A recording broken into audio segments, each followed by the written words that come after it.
കേരളം കാത്തിരിക്കുകയാണ്. അടുത്ത മുഖ്യമന്ത്രി ആര്? ഡൽഹിയിലെ ICC ആസ്ഥാനത്ത് നടക്കുന്ന മാരത്തൺ ചർച്ചകൾക്ക് ഇതുവരെ ഒരു ക്ലൈമാക്സ് ആയിട്ടില്ല. അത്ര പെട്ടെന്നൊന്നും തീരുമാനിക്കാൻ കഴിയുന്ന ഒരു കാര്യമല്ല ഇപ്പോൾ കോൺഗ്രസ് ഹൈക്കമാൻഡിന് മുന്നിലുള്ളത് എന്ന് ചുരുക്കം. മുഖ്യമന്ത്രി കസേരയിലേക്ക് പ്രധാനമായും മത്സരിക്കുന്ന നേതാക്കൾ, അവർക്ക് പിന്നിൽ അണിനിരക്കുന്ന MLAമാരുടെ കണക്കുകൾ, ഘടകകക്ഷികളുടെ താൽപ്പര്യങ്ങൾ, അങ്ങനെ എല്ലാം കൊണ്ടും ഒരു വല്ലാത്ത സങ്കീർണാവസ്ഥയിലാണ് കാര്യങ്ങൾ നിൽക്കുന്നത്. ആര് വന്നാലും മറുവിഭാഗം പിണങ്ങും എന്ന അവസ്ഥ. പക്ഷേ ഇതെല്ലാം പുറമേ കാണുന്ന ചില കാര്യങ്ങൾ മാത്രമാണ്. ഡൽഹിയിലെ അടച്ചിട്ട മുറിക്കുള്ളിൽ നടക്കുന്ന യഥാർത്ഥ കളി അതല്ല. അവിടെ ഒരു വലിയ ട്വിസ്റ്റ് സംഭവിച്ചു കഴിഞ്ഞു. ഇന്നലെ വരെ VD സതീശനാണ് മുഖ്യമന്ത്രിയാകാൻ ഏറ്റവും കൂടുതൽ സാധ്യത എന്ന് പലരും കരുതിയിരുന്നു. കാരണം പ്രവർത്തകരുടെ പിന്തുണ പുള്ളിക്കായിരുന്നു എന്നാണ് പറയുന്നത്. അങ്ങനെ കരുതിയവരെ പോലും ഞെട്ടിച്ചുകൊണ്ട് ആ സിംഹാസനത്തിലേക്ക് KC വേണുഗോപാൽ എന്ന ഒറ്റ പേരിലേക്ക് കാര്യങ്ങൾ അതിവേഗം മാറിക്കൊണ്ടിരിക്കുകയാണ്. അതെ, KC വേണുഗോപാലിന് അനുകൂലമായി കാര്യങ്ങൾ പാകപ്പെട്ടു വരുന്നു. ഇതൊരു ചെറിയ കാര്യമല്ല. പൊതുജനങ്ങൾക്കിടയിലും ഘടകകക്ഷികൾക്കിടയിലും വലിയ പിന്തുണയുള്ള സതീശനെ മറികടന്ന് എങ്ങനെയാണ് KC വേണുഗോപാൽ ഈ മാജിക് കാണിച്ചത്? വെറുതെ ഒരു സുപ്രഭാതത്തിൽ ഹൈക്കമാൻഡ് എടുത്ത തീരുമാനമല്ല ഇത്. ഇതിനു പിന്നിൽ വളരെ കൃത്യമായ ഒരു ഹോളിവുഡ് പൊളിറ്റിക്കൽ ത്രില്ലറിനെ വെല്ലുന്ന ഒരു വലിയ തിരക്കഥയുണ്ട്. ആ തിരക്കഥയ്ക്ക് പിന്നിൽ ശക്തരായ ചില സംവിധായകരുണ്ട്. ആരും പ്രതീക്ഷിക്കാത്ത ആ വമ്പൻ ട്വിസ്റ്റ് എന്താണെന്നറിയാമോ? പറയാം. പക്ഷേ അതിനു മുൻപ് എന്തുകൊണ്ടാണ് മുഖ്യമന്ത്രി പ്രഖ്യാപനം ഇത്രത്തോളം വൈകുന്നത് എന്ന് നമ്മൾ കൃത്യമായി മനസ്സിലാക്കേണ്ടതുണ്ട്. കേരളത്തിലെ കോൺഗ്രസ് MLAമാരുടെ എണ്ണം 63 ഇതിൽ ഭൂരിപക്ഷം പേരുടെയും പിന്തുണ ആർക്കാണോ അയാളെ മുഖ്യമന്ത്രിയാക്കുക എന്നതാണ് ജനാധിപത്യപരമായ രീതി. ഹൈക്കമാൻഡ് നിരീക്ഷകർ കേരളത്തിൽ വന്ന് ഓരോ MLAമാരോടും ഒറ്റയ്ക്കൊറ്റയ്ക്ക് സംസാരിച്ച് അവരുടെ അഭിപ്രായം തേടിയപ്പോൾ VD സതീശൻ ക്യാമ്പ് കരുതിയത് ഭൂരിപക്ഷം തങ്ങൾക്കൊപ്പം നിൽക്കുമെന്നാണ്. കാരണം കഴിഞ്ഞ കുറേ കാലമായി പ്രതിപക്ഷ നേതാവ് എന്ന നിലയിൽ സർക്കാരിനെതിരെ മികച്ച രീതിയിൽ പോരാടിയത് സതീശനാണ് എന്നൊരു വാദമുണ്ട്. ജനങ്ങൾക്കിടയിലും ആ ഒരു വാദം കുത്തിവയ്ക്കാൻ PR ടീമിന് കഴിഞ്ഞിട്ടുണ്ട്. പക്ഷേ നിരീക്ഷകർ ഹൈക്കമാൻഡിന് നൽകിയ റിപ്പോർട്ട് തുറന്നപ്പോൾ ഡൽഹിയിലെ മുതിർന്ന നേതാക്കൾ പോലും ഒന്ന് ഞെട്ടി. 63 MLAമാരിൽ 47 പേരും പറഞ്ഞ ഒരേ ഒരു പേര് KC വേണുഗോപാലിൻ്റേതായിരുന്നു. വെറും 16 പേരുടെ പിന്തുണ മാത്രമാണ് സതീശന് ലഭിച്ചത്. ഇത് കേവലം ഒരു ഗ്രൂപ്പ് കളിയായിരുന്നില്ല, മറിച്ച് സതീശനെതിരെ പാർട്ടിക്കുള്ളിൽ നടന്ന വലിയൊരു പടയൊരുക്കത്തിൻ്റെ കൃത്യമായ റിസൾട്ടായിരുന്നു. എങ്ങനെയാണ് KC വേണുഗോപാലിന് ഇത്രയധികം MLAമാരുടെ പിന്തുണ ഒറ്റയടിക്ക് ലഭിച്ചത്? അവിടെയാണ് നമ്മുടെ കഥയിലെ യഥാർത്ഥ ഹീറോയുടെ അല്ലെങ്കിൽ മാസ്റ്റർ ബ്രെയിനിൻ്റെ എൻട്രി. നിങ്ങൾ ചിന്തിക്കുന്നുണ്ടാകും, ഡൽഹിയിലിരിക്കുന്ന KC വേണുഗോപാലിന് കേരളത്തിലെ 47 MLAമാരെ ഒന്നിപ്പിച്ച് നിർത്താൻ എങ്ങനെ കഴിഞ്ഞു എന്ന്. അത് KC വേണുഗോപാലിൻ്റെ മാത്രം കഴിവല്ല. അവിടെയാണ് ഈ രാഷ്ട്രീയ നാടകത്തിലെ ഏറ്റവും വലിയ സസ്പെൻസ് ഒളിഞ്ഞിരിക്കുന്നത്. KCക്ക് വേണ്ടി കേരളത്തിൽ ഈ ഓപ്പറേഷൻ മുഴുവൻ പ്ലാൻ ചെയ്തതും MLAമാരെ കൃത്യമായി KCയുടെ ക്യാമ്പിലെത്തിച്ചതും മറ്റാരുമല്ല, സാക്ഷാൽ ഷാഫി പറമ്പിലും അദ്ദേഹത്തിൻ്റെ വിശ്വസ്തരായ യുവ MLAമാരുടെ ടീമുമാണ് എന്നാണ് പുറത്തു വരുന്ന വാർത്തകൾ. അതെ, VD സതീശനെ വെട്ടി KC വേണുഗോപാലിനെ മുഖ്യമന്ത്രിയാക്കാൻ മുന്നിൽ നിന്ന് നയിക്കുന്നത് ഷാഫിയാണ്. എന്തുകൊണ്ടാണ് ഷാഫി സതീശനെതിരെ ഇത്ര വലിയൊരു നീക്കം നടത്തിയത്? എന്തിനാണ് ഷാഫി KC വേണുഗോപാലിനെ ഇത്ര ശക്തമായി പിന്തുണയ്ക്കുന്നത്? രാഷ്ട്രീയത്തിൽ ആരും ആരെയും വെറുതെ പിന്തുണയ്ക്കില്ലല്ലോ.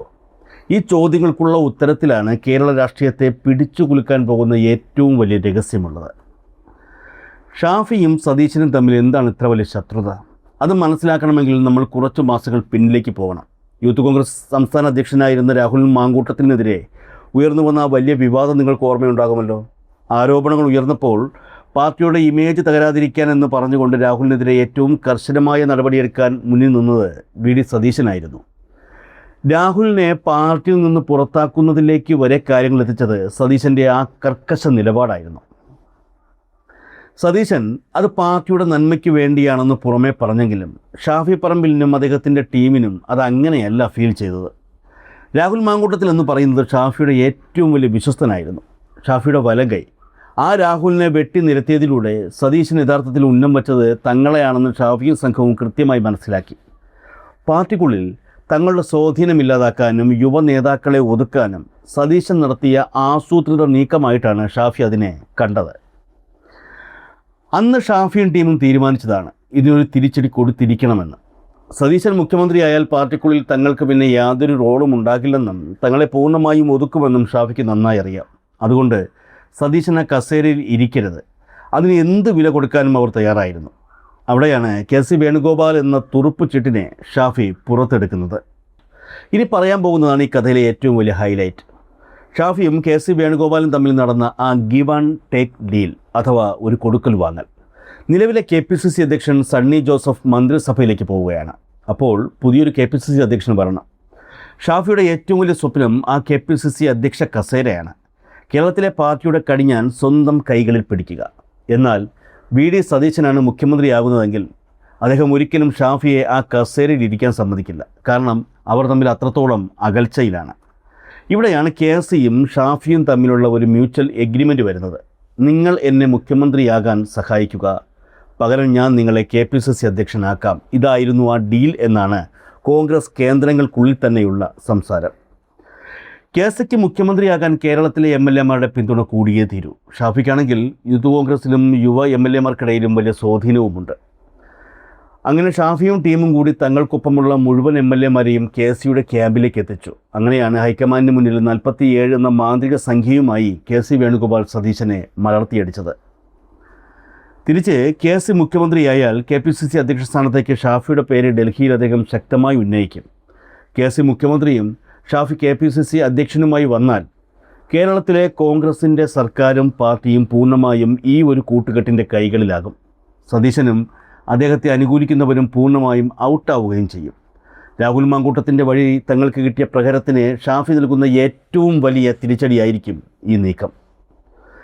ഇപ്പോൾ കാര്യങ്ങൾ വ്യക്തമായല്ലോ. വെറുമൊരു മുഖ്യമന്ത്രി തിരഞ്ഞെടുപ്പല്ല അവിടെ നടക്കുന്നത്.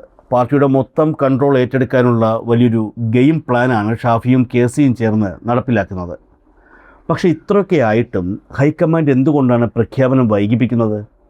അവിടെയാണ് അടുത്ത സസ്പെൻസ്. ഷാഫിയും KCയും ചേർന്ന് MLAമാരുടെ ഭൂരിപക്ഷം ഉണ്ടാക്കിയെങ്കിലും ഹൈക്കമാൻഡിന് മുന്നിൽ VD സതീശൻ വയ്ക്കുന്ന വാദങ്ങൾ തള്ളിക്കളയാൻ കഴിയുന്നതല്ല. ജനങ്ങൾക്കിടയിൽ ഏറ്റവും കൂടുതൽ ഇമേജ് ഉള്ളത് തനിക്കാണെന്ന് സതീശൻ പറയുന്നു. മാത്രമല്ല UDFലെ ഏറ്റവും വലിയ ഘടകകക്ഷിയായ മുസ്ലിം ലീഗിൻ്റെ പരോക്ഷ പിന്തുണയും സതീശനുണ്ട്. ഷാഫി KC കൂട്ടുകെട്ട് സർക്കാരും പാർട്ടിയും പിടിച്ചെടുത്താൽ അത് മുന്നണി സംവിധാനത്തെ ബാധിക്കുമോ എന്നൊരു ഭയം ലീഗിനുണ്ട്. അതുകൊണ്ട് ഹൈക്കമാൻഡ് ഇപ്പോൾ വലിയൊരു ധർമ്മസങ്കടത്തിലാണ്. 47 MLAമാരുടെ പിന്തുണയുള്ള KCയെ തഴഞ്ഞ് സതീശനെ മുഖ്യമന്ത്രിയാക്കിയാൽ സർക്കാരിൻ്റെ ആദ്യ ദിവസം മുതൽ പാർട്ടിക്കുള്ളിൽ വലിയ പൊട്ടിത്തെറികളുണ്ടാകും. ഭരണം സുഗമമായി മുന്നോട്ട് കൊണ്ടുപോകാൻ സതീശന് കഴിയില്ല. ഷാഫിയും സംഘവും സതീശനെതിരെ പടവാളെടുക്കും. മറുവശത്ത് KCയെ മുഖ്യമന്ത്രിയാക്കി ഷാഫിയെ KPCC അധ്യക്ഷനാക്കിയാൽ അത് VD സതീശനോട് ചെയ്യുന്ന ഏറ്റവും വലിയ അനീതിയായി പൊതുസമൂഹം വിലയിരുത്തും. മാത്രവുമല്ല, നായർ സമുദായാംഗമായ KC, മുസ്ലിം സമുദായാംഗമായ ഷാഫി എന്നീ രണ്ട് ഉന്നത പദവികളിലെത്തുമ്പോൾ കോൺഗ്രസിലെ വലിയൊരു വോട്ട് ബാങ്കായ ക്രൈസ്തവ സമുദായം പൂർണ്ണമായും തഴയപ്പെടും.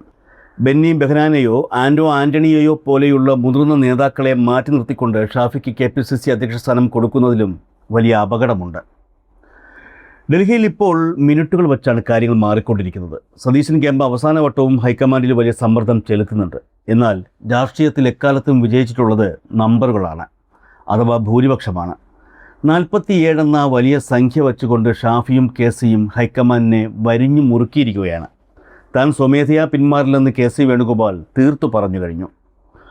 ഒരു വശത്ത് ജനപിന്തുണയും ഘടകകക്ഷികളുടെ താൽപ്പര്യവും ഉയർത്തിപ്പിടിച്ച് VD സതീശൻ, മറുവശത്ത് ഷാഫി പറമ്പിലിൻ്റെ മാസ്റ്റർ പ്ലാനിൽ MLAമാരുടെ ഭൂരിപക്ഷം ഉറപ്പാക്കി മുഖ്യമന്ത്രി കസേരയിലേക്ക് നടന്നെടുക്കുന്ന KC വേണുഗോപാൽ, ഒപ്പം KPCC അധ്യക്ഷ കസേരയിലേക്ക് കണ്ണുനട്ട് ഷാഫി പറമ്പിൽ. തീരുമാനം ഹൈക്കമാൻഡിൻ്റേതാണ്. അവർ ആർക്കൊപ്പം നിൽക്കും? ഭൂരിപക്ഷത്തിനൊപ്പമോ അതോ ജനവികാരത്തിനൊപ്പമോ? ആ കൊടുക്കൽ വാങ്ങൽ ഡീൽ ഹൈക്കമാൻഡ് അംഗീകരിക്കുമോ? അതോ ആരും പ്രതീക്ഷിക്കാത്ത മറ്റെന്തെങ്കിലും വലിയ ടെസ്റ്റ് ഡൽഹിയിൽ നിന്ന് ഇനിയുണ്ടാകുമോ? രാഷ്ട്രീയത്തിൽ 1 മണിക്കൂർ എന്ന് പറയുന്നത് വലിയൊരു സമയമാണ്. ആർക്കും ആരെയും എപ്പോൾ വേണമെങ്കിലും വെട്ടിമാറ്റാം. കേരളം ആരെ മുഖ്യമന്ത്രിയായി കാണണം എന്ന് തീരുമാനിക്കുന്ന ആ നിർണായക പ്രഖ്യാപനം വരാൻ ഇനി അധിക സമയമില്ല. ആ സസ്പെൻസ് പൊളിയാൻ കാത്തിരിക്കാം. ഈ ഗെയിമിൽ ആര് വീഴും ആര് വാഴും എന്നറിയാനും കാത്തിരിക്കാം.